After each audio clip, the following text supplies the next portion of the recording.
welcome back to my YouTube channel. So today we'll be doing a special segment as one of our subscribers reached out to us and asked us if we could do a variety of dishes to cater for a family of 8. So these are the dishes that we'll be preparing today. I'm just going to start off by explaining what's on the menu.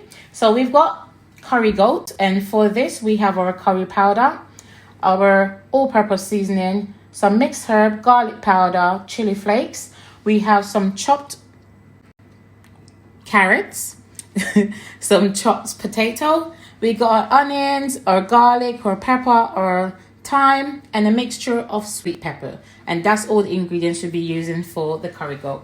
For the oven baked chicken, we'll be using chicken seasoning, garlic powder, and some mixed herbs. Next we have our Escovitch fish, which we have a selection of vegetable freshly chopped, our fish seasoning and garlic powder, along with the sunflower oil that we'll be using to fry it, some vinegar. And for the sides, we have 2 types of rice. We're going to be cooking jollof rice with a twist and also vegetable rice. And for the side as well, we have some salad with some pitted green olives. Let's get the cooking process started.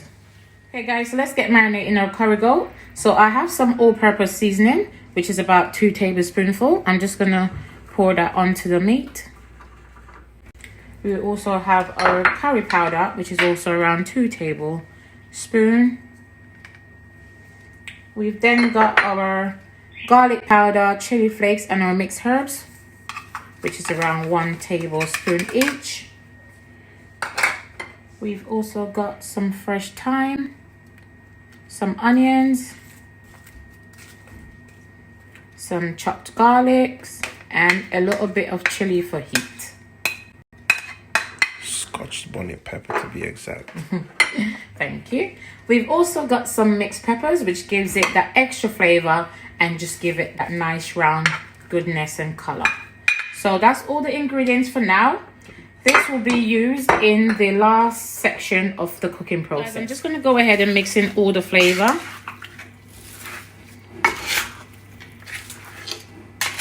Okay, to get that fully marinated, sorry.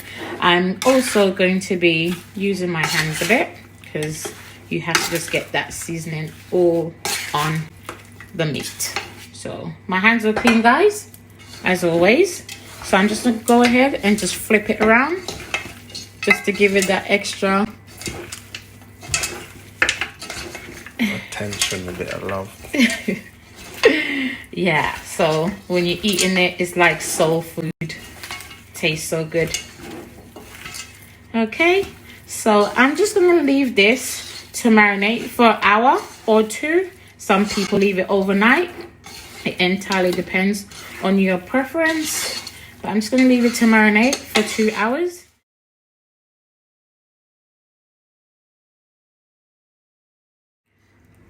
Now for the baked chicken, guys. First, I'm going to squeeze some lemon over our freshly washed chicken pieces. That takes away the raw smell. Okay. I'm now going to be adding my mixture of seasoning. So we have our chicken seasoning, which is about 3 tablespoons full. As we have a lot of chicken here, guys, but depending on the quantity of your chicken, that's how much seasoning you should use. Just gonna go ahead and put it in there. We got our onions, our mixed herb, garlic powder, and our onion powder. I'm just gonna sprinkle it all over, guys. Also with a bit of thyme. Okay. I'm also gonna be adding some chopped onions for added flavor, and a little bit of chili for heat.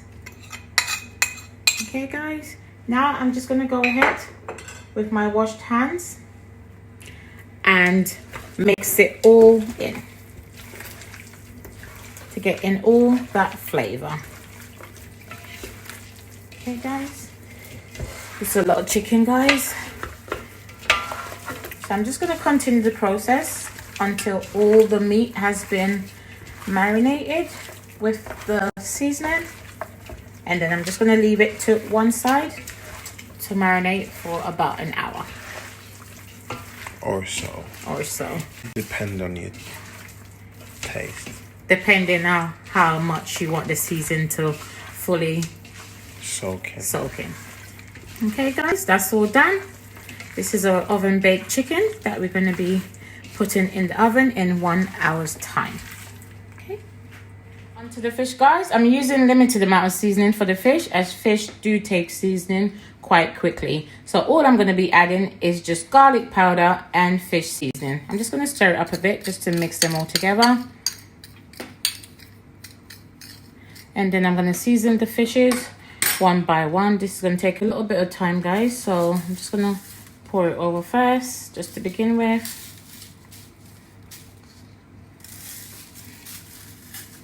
Okay,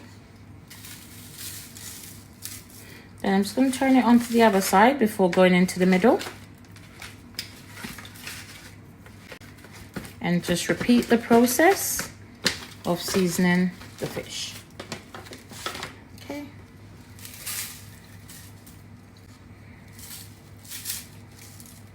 Once this is done guys, I'm just going to have to go ahead and open up the fish and just season the inside.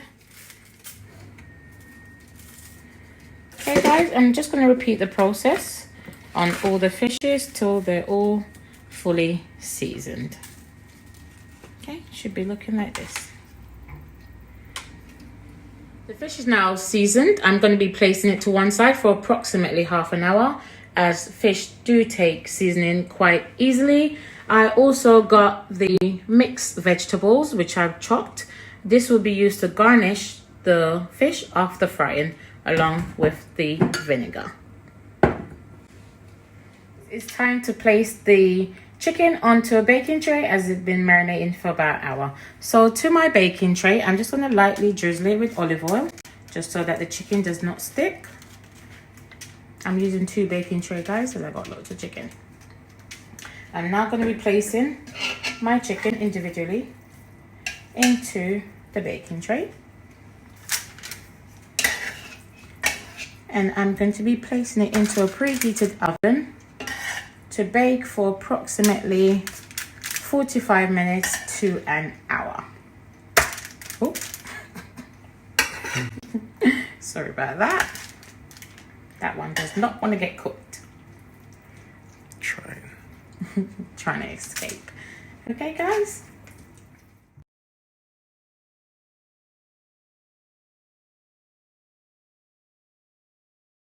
Okay guys, so to a heated pot, I'm going to be adding my marinated meat to start the process of the curry goat. As you can see, I haven't added any oil. That's because number 1, I'm not a fan of cooking with too much oil, and number 2, the curry goat will make its own oil. Okay, so the reason why I'm placing the curry goat into the heated pan is to fry. Is it fry or to burn it? To glaze it. To glaze, that's the word I'm looking for. To glaze the meat and to seal it basically with the curry powder. Okay, so I'm going to be stirring it around for about 5 minutes or so. Yeah, just to get a nice colour, to seal the flavour in. To seal the flavour in. And then I'll be carrying on the process. The goat has been sealing for the last 5 to 7 minutes, guys. As you can see, all that flavour in there. I'm now going to be pouring in 2 pitchers of water. Okay. And I'm going to be leaving it to cook slowly for around 2 hours. After 2 hours, I will be testing the meat to see how tender it is. If it's not to the standards as how it should be, I'll be adding another cup or pitcher of boiled water just to finish off the cooking process. Okay? You can just use a kettle. A kettle, a boiled kettle to finish off the process. We're doing it the traditional way, guys, so it's going to take a bit longer. If you have a pressure cooker, you're free to use it. Okay, I'm just going to be placing on the lid now, guys, and leaving that to cook. See you in 2 hours. The curry goat has been cooking for the last 2 hours. During the process, there's some excess oil that has been made from the curried goat, hence why I didn't put any oil in to begin with. You just lightly remove the excess oil, and what is remaining will look like this that we have here. And then I'll be going ahead and putting in the mixed vegetable, which is carrots and chopped potatoes. I'm going to just pour that in there. That's just going to give it that extra thickness that's needed. And I'm going to just leave that to cook for another further 20 minutes.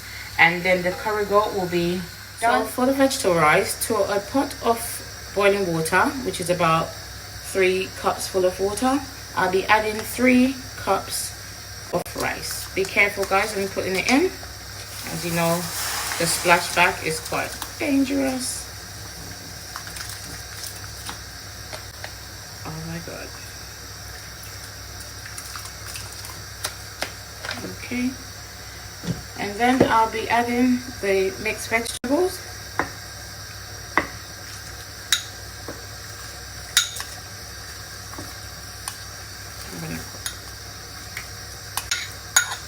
Okay.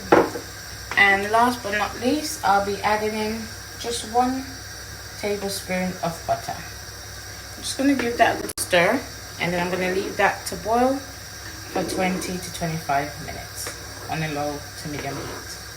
Okay, so it's time to make the jollof rice. So we're going to be starting off by blending the ingredients that's needed. So we have 2 sweet peppers, 2 different colors, 2 onions, 2 tomato puree, a little bit of Scotch bonnet for that extra kick, and some ginger.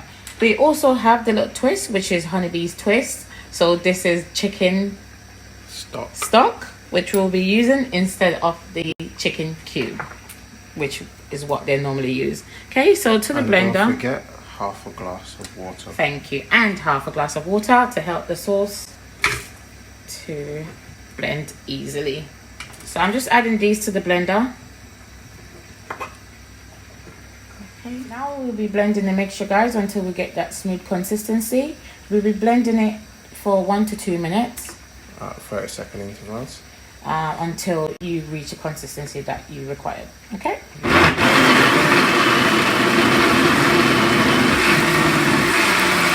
Let's begin the cooking process of the jollof rice, guys. I'm just going to be adding to a heated frying pan some onions.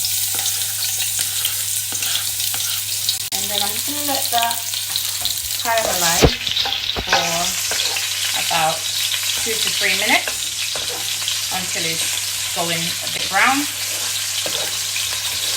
Onions are now caramelized. I'm just going to be adding the stock. Let me turn this stove down a bit.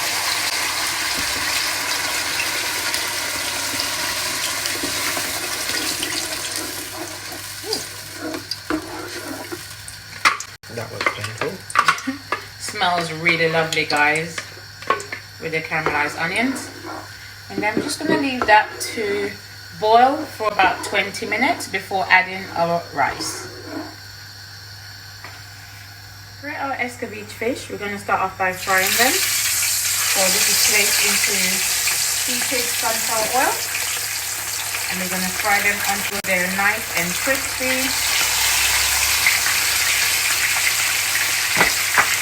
before continuing the process. In 20 minutes, guys, so the sauce is now reached to the boiling point. We've also added a bit of mixed herbs and a little bit of seasoned oil just to give it that extra flavor. I will now be adding in our washed rice.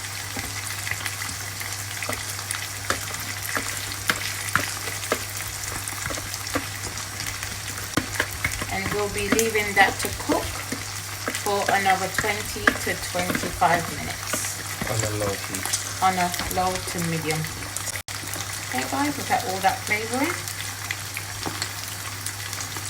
Smells really lovely as well, guys. Okay, we will show you the end result. Guys, so to the container that the fish was marinated in, I poured all the mixed veg just to catch the rest of the seasoning. Now I'll be pouring it into a frying pan, which we're going to quickly fry roughly for about a minute. And this is what we're going to use to escovitch the fish. Okay.